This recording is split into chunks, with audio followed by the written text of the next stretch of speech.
प्याले लग नारेजा बिरादरी में झेड़े दौरान पी ऐं पुट समेत 4 ॼणा क़तल ऐं हिक औरत ज़ख़्मी थी पई आहे। इन ख़बर का नाज़रीन नवां के आगाह की पिया प्याले लग नारेजा बिरादरी में झेड़े दौरान पी ऐं पुट समेत 4 ॼणा क़तल ऐं हिक औरत ज़ख़्मी थी पई आहे।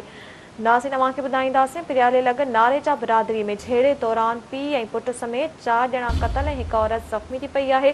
कच्चे वारे इलाइक़े में सोहराब लतो फता अली ऐं संदसि पुट राजा नारे जो मारिजी विया आहिनि।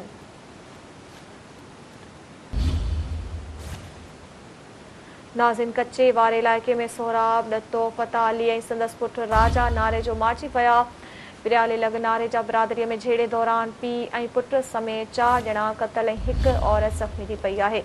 कच्चे वारे इलाइक़े में सोहराब लतो फता अली ऐं संदसि पुट राजा नारे जो मारिजी विया आहिनि।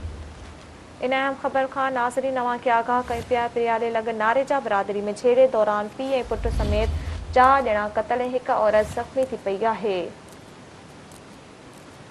नाज़रीन नवां के आगाह कयूं पिया त कच्चे वारे इलाइक़े में सोहराब लतो फता अली ऐं संदसि पुट राजा नारे जो मारिजी विया आहिनि।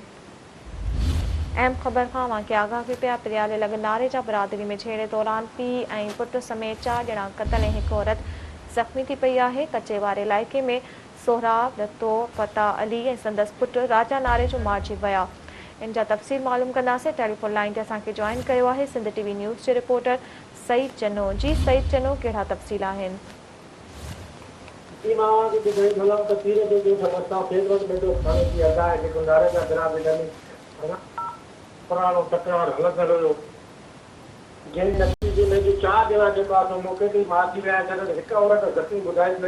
मारजी वञण में सोहराब आहे, ॾाॾो आहे, फतेह अली नाले जो आहे, संदसि पुट राजा नाले जो पिणु आहे।